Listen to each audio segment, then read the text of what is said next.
जी बेटा, अस्सलाम वालेकुम। क्या हाल है सब लोगों के?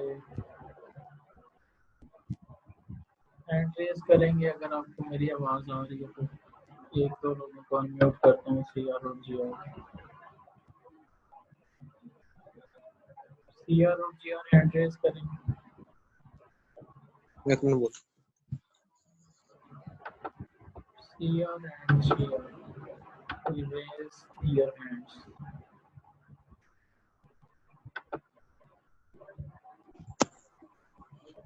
सर जी आर की हैंड रेज करेंगे।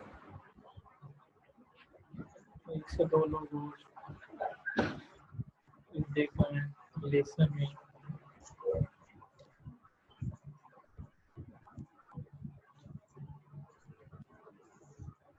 Two more students will raise their hands. Okay, now we have 42 participants. Important.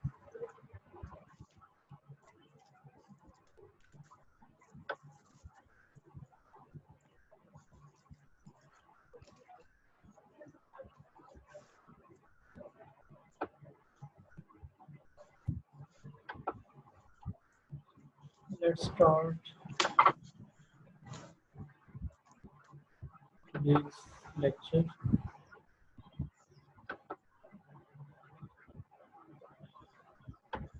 क्या है?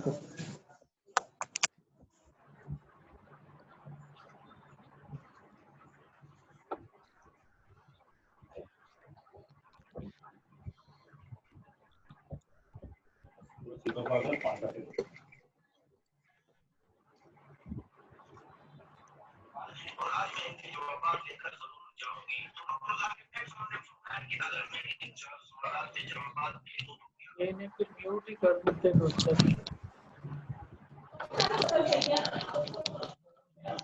म्यूट करने में कुछ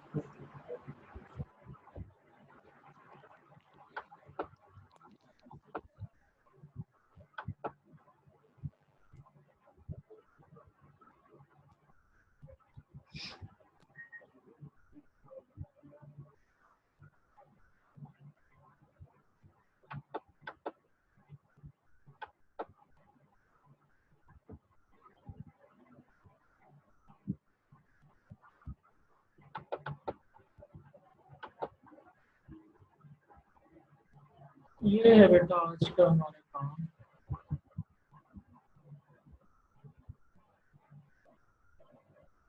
ये किए थ्योरम करने 2.4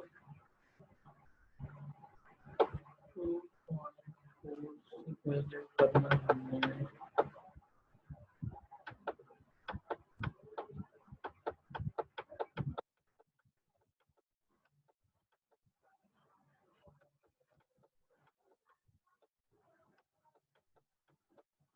ये कल एक्सरसाइज देखी हमने।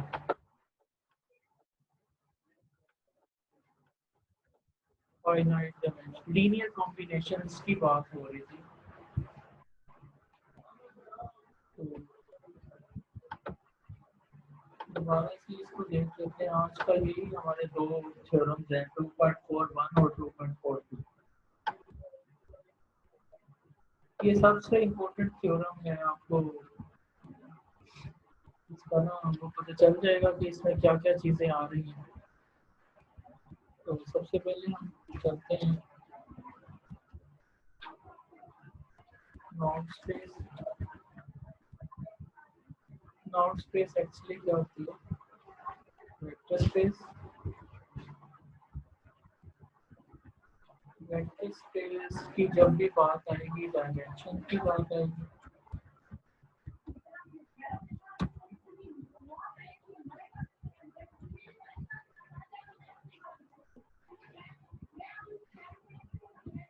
बेसिस की बात आएगी।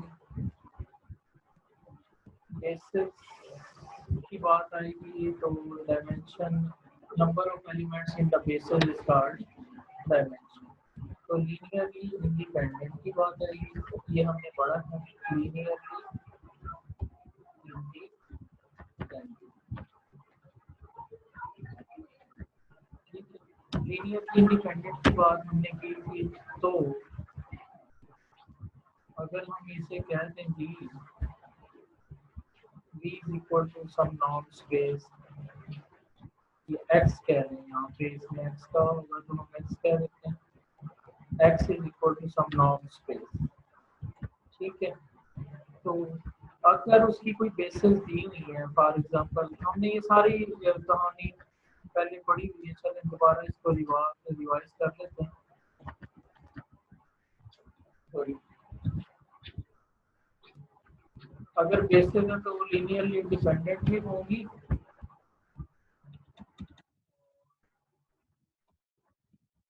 स्पैन भी कर रही होंगी। स्पैन से मुराद वही था कि एवरी, चलिए बेसिस का नाम पहले रख लें, x1 x2 x3, सो बेसिस है कोई उसकी, बेसिस में नंबर ऑफ एलिमेंट्स जो भी है, ये भी वेक्टर स्पेस नॉट स्पेस के एलिमेंट्स होंगे। और अगर ये बेसिस बना रही है every element from x can be written as, linearly independent भी होंगी और नॉन स्पेस का x वेक्टर स्पेस का हर एलिमेंट लीनियर कॉम्बिनेशन में लिखा जाए। ये बेटा हमने अलजेब्रा कोर्स में डिस्कशन की, बेसिस के लीनियर कॉम्बिनेशन में लिखा जाएगा स्पेस का हर एलिमेंट। यहाँ तक ठीक है बात, ओके। तो ये हमारा आज का थ्योरम कि कहते हैं आपके पास कुछ लीनियरली इंडिपेंडेंट वेक्टर्स हैं, set of vectors in a norm space X of any dimension, then there is a number C such that for every choice of the scalars we have this norm is greater than or equal to norm of the scalars sum is greater than sum C multiplied by alpha 1 alpha 2 alpha 3 so on। अब इस theorem की जरा shape देख लीजिएगा, ये सारी जो हमने बातें की हैं कि लीनियरली इंडिपेंडेंट होंगे तो उनका लीनियर कॉम्बिनेशन तो जीरो होगा, लेकिन वो खुद जीरो नहीं, ठीक है। यहाँ तक क्लियर है जी?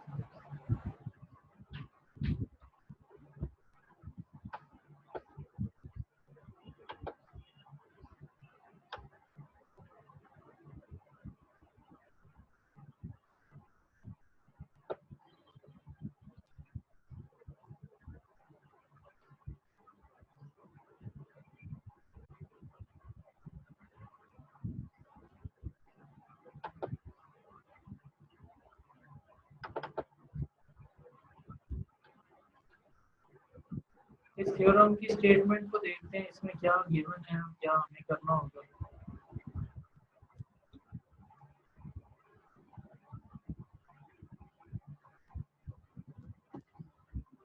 ये स्टेटमेंट मैंने सारी यहाँ से कॉपी कर ली है और यहाँ टाइप कर ली। कहता है लेट x1 x2 x3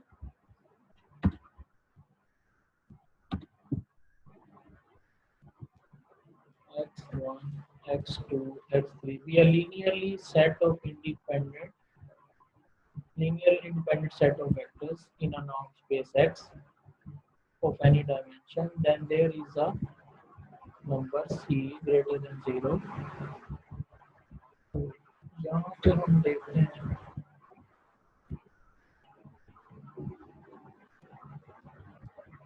उसी तरतीब से जैसे हमने बात की है वहीं से स्टार्ट लेता हूँ कि सबसे पहले आएगा नॉर्म स्पेस है X is equal to x. ठीक है, उसके बाद उसकी आई हैं लीनियरली इंडिपेंडेंट वेक्टर्स। वो कौन कौन से हैं? x1, x2, x3, x4, तो कहाँ तक है जी? xn। ठीक है, ये काफी सारे उसके linearly independent vectors. Linearly independent vectors हैं तो आप अच्छी तरह से जानते हैं क्या इनका कॉन्सेप्ट है। कहते हैं then show that, शो हमने क्या करवाना है कि नॉर्म उनका स्केलर कॉम्बिनेशन बना लें a1 x1 आपको पता है वेक्टर ही रहेगा, स्केलर मल्टीप्लिकेशन। a2 x2 भी वेक्टर रहेगा, प्लस ये सारी कहानी पढ़ी हुई है हमने, a3 x3 plus so an x।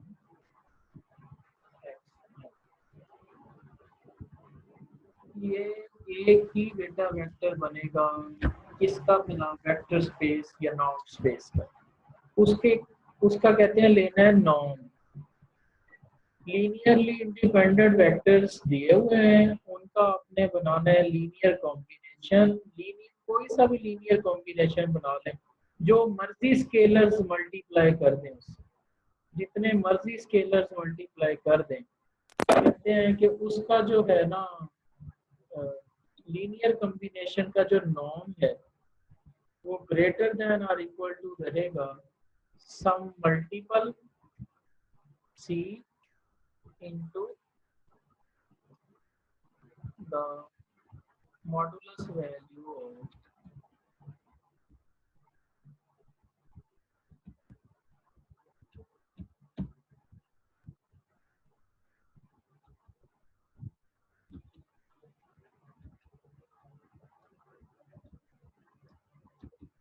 modulus value of a1,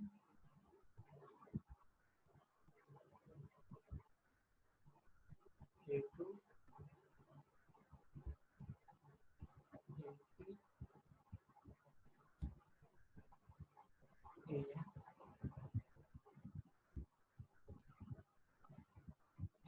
जी पहले तो स्टेटमेंट को समझना बहुत जरूरी है। Then show that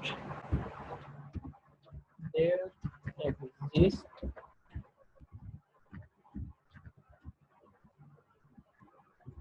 c greater than 0 such that this holds। ये फार्मूला हमें प्रूव करना है। इस फार्मूला में दो चीजें हैं, एक तो इक्वालिटी का सिंबल है और एक greater than. Left hand side को ग्रेटर देन प्रूव करना है राइट हैंड साइड से। ठीक है, लेफ्ट हैंड साइड को हमने राइट हैंड साइड से ग्रेटर प्रूव करना है। उसके लिए हमें करना क्या होगा, इसकी शक्लों को गौर से देखना होगा। कहता है ये जो लेफ्ट राइट हैंड साइड है इसका नाम आप एस रख लें। इस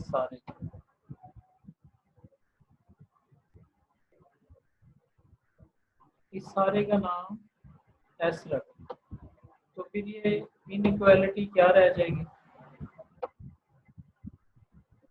ये राइट हैंड साइड पे बेटा एस है जो सी से मल्टीप्लाई होगी।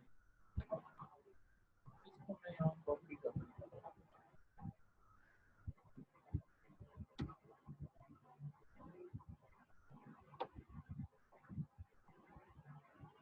यहाँ पे देखो, ठीक है।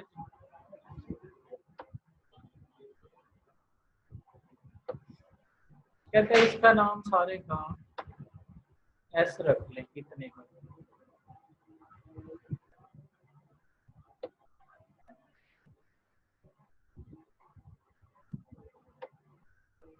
प्रूव तो हमने ये करना ही करना है। इसका नाम बेटा एस रख लें, C into S,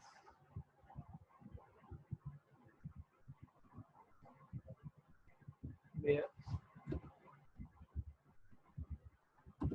s is equal to this one।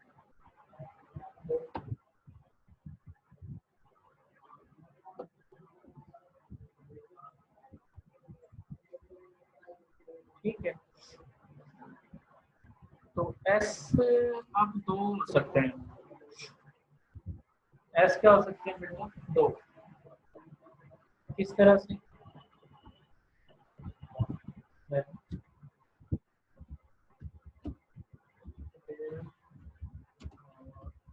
To possibilities.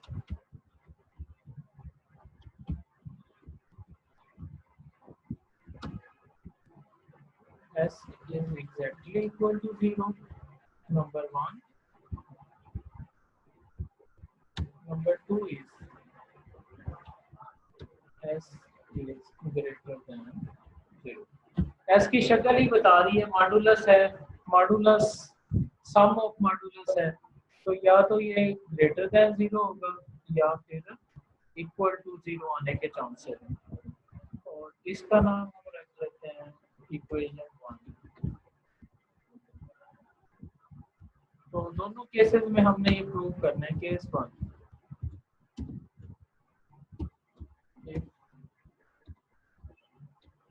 S is exactly equal to 0, then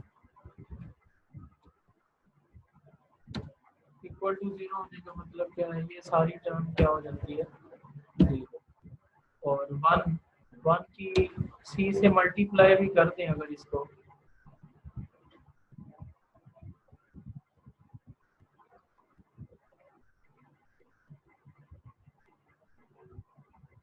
अगर बेटा हम इसको C से मल्टीप्लाई भी कर देते हैं तो भी आंसर क्या आता है? और अगर इसको 1 में लेके जाते हैं 1 में, तो ये जो हमारे पास आ रहा है ये सारा ये वाला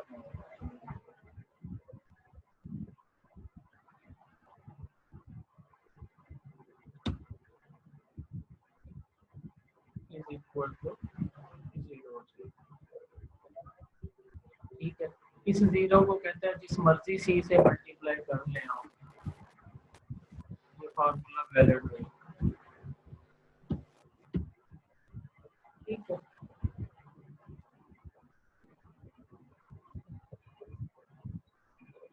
इक्वल टू 0 आ गया, C इंटू 0 इक्वालिटी वाला प्रूव कर दिया हमने कि ये वाला जो सम है, लेफ्ट हैंड साइड वाला जो सम है, जो लीनियर कॉम्बिनेशन का नाम है, ये equal to C into sum S आएगा। अब सारी की सारी डिपेंडेंस है अंदर वाले S पर। अगर S 0 हो गया तो फिर तो इक्वालिटी होल्ड करेगी। ग्रेटर देन और इक्वल टू प्रूव करना है ना, for any value of the C। ठीक है, तो यहाँ पे C कुछ भी हो सकता है। अब केस 2 की बात करेंगे। केस 2 में क्या हो सकता है? केस 1 में तो आपने देख लिया, if S is greater than, then we have to prove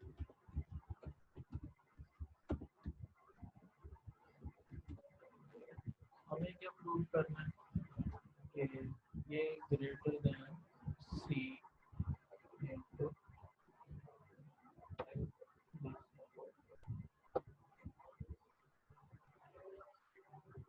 फिर हमने ये प्रूव करना है अगर ग्रेटर देन 0 है तो हमने ये फिर वो कहता है डिवाइड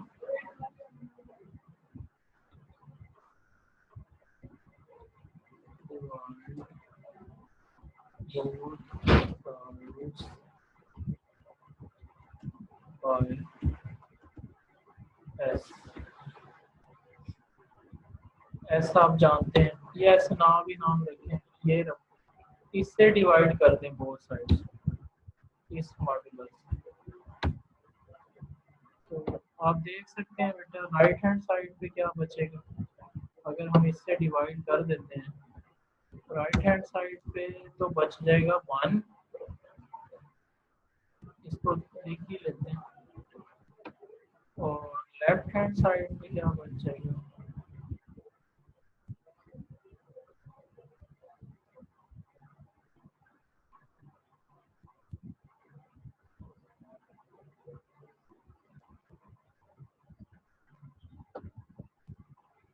ये इस तरह से आप देख सकते हैं।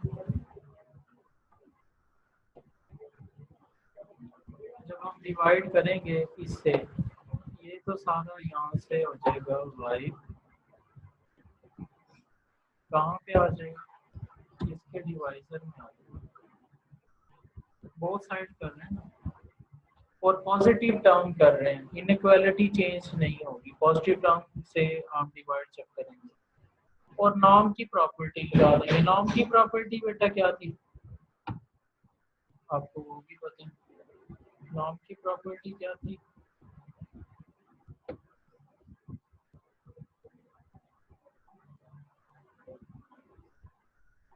ये अलग अलग नॉर्म हो जाएगा, अलग अलग नॉर्म होगा, तो इसको थोड़ा सा ऊपर खींच लेते हैं।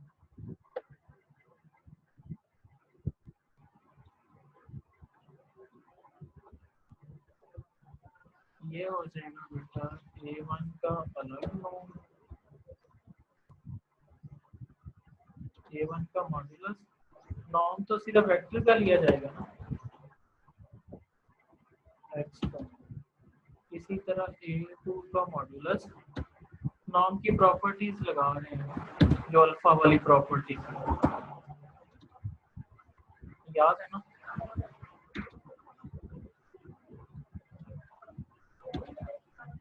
इसी तरह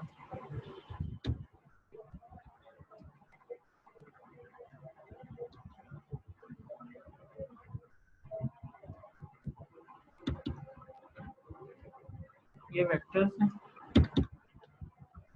सो इसी तरह यहाँ पे आ जाएगा, ये an का मॉड्यूलस है, स्केलर है, और xn का नॉर्म।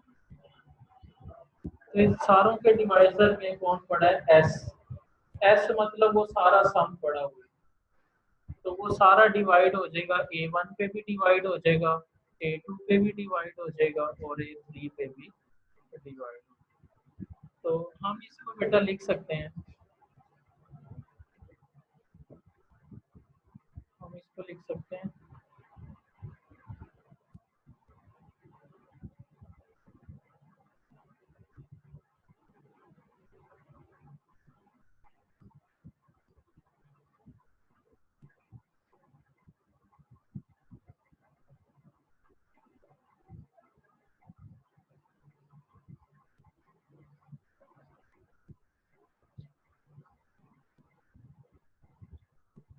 हम इनके नाम रख देते हैं, आप A1 over this norm plus B1 over A2 over this norm, हम इनके नाम ये रखते हैं, बीटा वन रख देते हैं, beta one is equal to A1 over S, चलिए ऐसे ही रख लेते हैं, वो आपको पता है पूरे सम का नाम, क्योंकि वो सबका डिवाइजर है, प्लस की है ना, हर टर्म पे डिवाइड होगा वो, टर्म्स हमने नॉर्म की प्रॉपर्टी लगा के टर्म्स लगा दी, टर्म्स लगाने के बाद हो गया A1 ओवर S, और B2 किसके इक्वल हो जाएगा, B2 will be equal to, दूसरे का नाम, सब पे डिवाइड होना है उसने सम में, तो उसका नाम रख देते हैं A2 ओवर S। तो लेफ्ट हैंड साइड का एक नया नाम बेटा बन जाएगा, नया नाम क्या बन जाएगा, ये बन जाएगा हमारे पास beta one x1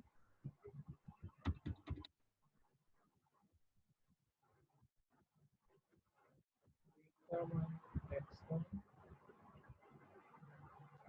plus beta two x2, beta नाम रख दिया, वो जो डिवाइड करने के बाद आंसर आ रहा था ना, और इसी तरह यहाँ पे मैं लिख देता हूँ beta I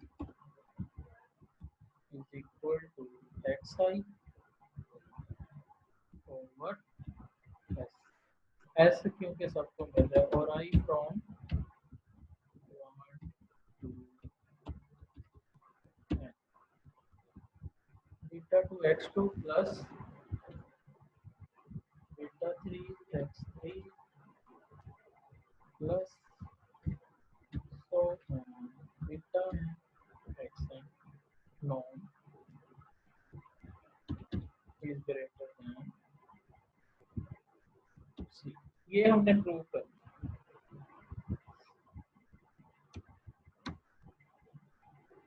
We have to show that it holds. अब हमने प्रूव कर रहे हैं कि ये जो है ना होल्ड करता है ग्रेटर देन और equal to C. S positive के लिए भी हमने बताना है और एस जीरो के लिए तो हम प्रूव कर ही चुके हैं कि होल्ड करता है। ठीक है जी। फिर वो कहता है कि आप सारे बीटास को प्लस करें, अगर बीटास को प्लस कर लें और उनका मॉडुलस भी ले, मॉडुलस लेते जाएं और प्लस करते जाएं, तो आपके डिवाइजर में तो एस ही रहेगा, एस एल एलसीएम आ जाएगा। और जब ऊपर प्लस कर रहे होंगे सारे बीटास को, तो एक्चुअली कौन प्लस हो रहे होंगे? A1, A2, A3, A4, AN, वो सारे प्लस हो जाएंगे, प्लस प्लस कैंसिल हो जाएंगे, तो ये आ जाएगा। ये भी हम साइड पे लिख लेते हैं, sum of all the beta eyes modulus. Beta की आप देख लें शक्ल, इसको गौर से देख लें। बीटा कुछ नहीं है एक्चुअली, हमने उनका नाम रखा है, sum of all the beta I's is equal to 1। और ये अगर क्लियर नहीं है तो यहाँ से ये जो बीटास मैंने लिखे हुए हैं, जब आप एस मीन वही सम है जो डिवाइजर में था, A1 modulus plus A2 modulus plus A3 modulus plus A4 modulus plus A5 modulus plus so on, ये सारा एस है। तो जब हम इनको सारों को प्लस करेंगे, मॉडुलस लेंगे और सारों का प्लस करेंगे, तो A1 modulus plus A2 modulus plus A3 modulus plus A4 plus AN 1 आ जाएगा। डिवाइजर में भी था ना कुछ, तो डिवाइजर सेम रहेगा और ऊपर भी वही टर्म बन जाएगी। तो अब हमने ये शो करवाना है कि ये जो है formula number 2, it holds, that is we have to show that C exists। इस तरह का C एग्जिस्ट करता है, हमने ये शो करवाना। अब इसके काफी सारे मेथड्स हैं, या तो C शो करवा दें जैसा कि यहाँ पे बुक में लिखा हुआ है, इसको भी हम देख सकते हैं। ये लिखा हुआ है,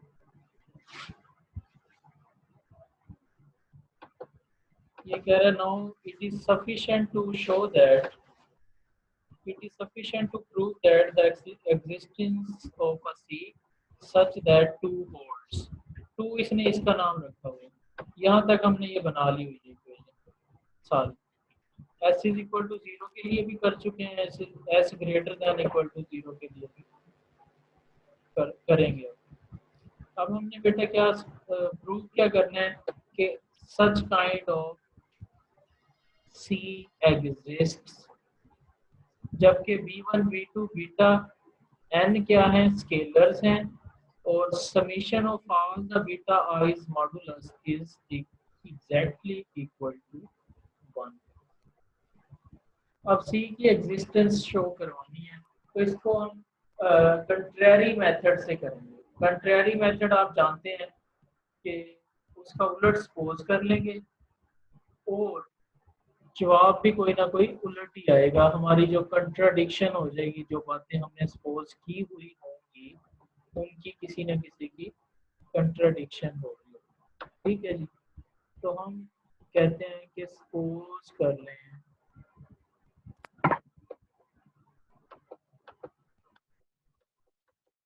सपोज क्या कर लें,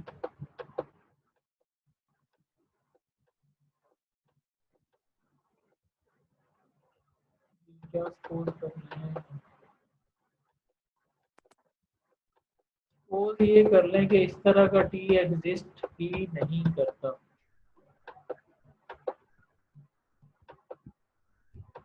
सपोज क्या कर लें, इस तरह का टी एग्जिस्ट ही नहीं करता, तो फिर हम इसको देखते हैं।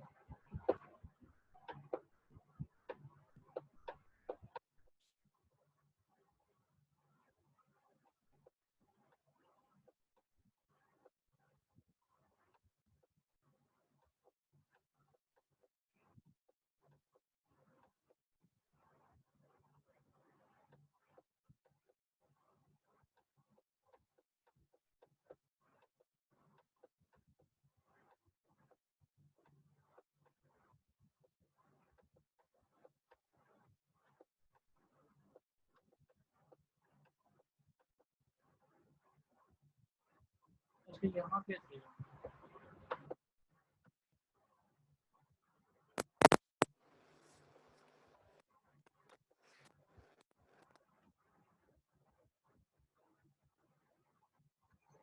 ये हम कर रहे थे, suppose that this is false. Suppose ये कर लें कि ऐसा सी हमारे पास मौजूद ही नहीं है। अगर मौजूद नहीं है तो then there exists a sequence ym of vectors such that ym can be written as linear combination of this one और ym अप्रोच कर रहा है जीरो। ym अप्रोच कर रहा है जीरो का मतलब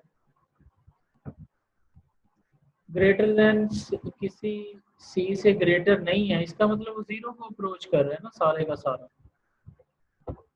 अगर हम कहते हैं कि ऐसा सी नहीं है, ऐसा कोई पॉजिटिव नंबर है ही नहीं। पॉजिटिव नंबर मतलब सी 0.01 भी हो सकता है, 0.1 भी हो सकता है, 0.2 भी हो सकता है, 5 भी हो सकता है। हमने सपोज उलट कर लिया है, हम कहते हैं कि ऐसा सी है ही नहीं जिससे ये सारा नाम ग्रेटर रहे या इक्वल हो, तो इसका मतलब ये जीरो है। और है भी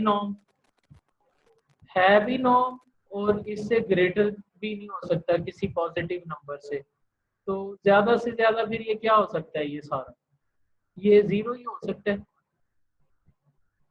या जीरो को अप्रोच कर सकता है। हमने उलट सपोज कर लिया है कि ऐसा सी मौजूद नहीं है जिससे लेफ्ट हैंड साइड ग्रेटर रहे या इक्वल रहे, ऐसा सी है ही नहीं, कंट्रेरी सपोज कर लिया। तो इट मीन्स के लेफ्ट हैंड साइड वाला जो नॉर्म है वो सारा किसको अप्रोच कर रहा है, जीरो। ये हमारी सपोजिशन की वजह से ऐसा हो गया कि सारे का सारा नॉर्म जीरो। यही उसने लिखा हुआ है, देखिए कहता है अगर आपने ये सपोज कर ही लिया है कि ऐसा सी एग्जिस्ट नहीं करता, तो then there exist a sequence ym of vectors. किस तरह के वेक्टर्स की, कि उन वेक्टर्स को आर्बिट्रेरी स्केलर से मल्टीप्लाई किया जाए तो वो सीक्वेंस अंडरस्टूड बात है, उसका जो नॉर्म है वो किसको अप्रोच करेगा, जीरो को अप्रोच करेगा as m approaches to infinity. y आपको पता है y किस में से उठाई गई सीक्वेंस है, ym किसका एलिमेंट होगा, अगर आप गौर से देखें तो ये भी x ही का एलिमेंट होगा, x ही में से एक सीक्वेंस होगी, नॉर्म स्पेस x में से एक sequence ym होगी। Now we reason as follows: since summation of all the beta i's is exactly equal to 1, we have now beta j n is less than or equal to n. Hence, for each fixed j, the sequence is bounded. हाँ, bounded sequence की definition आपने पढ़ी हुई है कि अगर sequence की सारी टर्म्स किसी खास नंबर से कम हो जाए तो हम उसे कहते हैं कि वो बाउंडेड सीक्वेंस है। तो ये सारी की सारी सीक्वेंस बाउंडेड सीक्वेंस हो जाएगी। और बॉल्ज़नो-वायर्स्ट्रास थ्योरम यही कहता है, for every bounded sequence there is always a convergent sequence. ये बड़ा इंपॉर्टेंट इसने बात यहाँ पे की हुई है बोल्ज़नो-वायर्स्ट्रास थ्योरम। क्या कह रहे हैं कि अगर कोई सीक्वेंस बाउंडेड है तो कंफर्म है, it is very much confirm that it has a convergent सब सीक्वेंस। ठीक है, कन्वर्जेंट सब सीक्वेंस इसकी होगी। हम इसकी कन्वर्जेंट सब सीक्वेंस का नाम रख लेते हैं and let y1m denote the corresponding subsequence of ym। अगर ym बाउंडेड सीक्वेंस है तो उसकी कन्वर्जेंट सब सीक्वेंस होगी और उसका नाम क्या रख दिया गया है, y1m। by the same argument y1m has a subsequence y2m।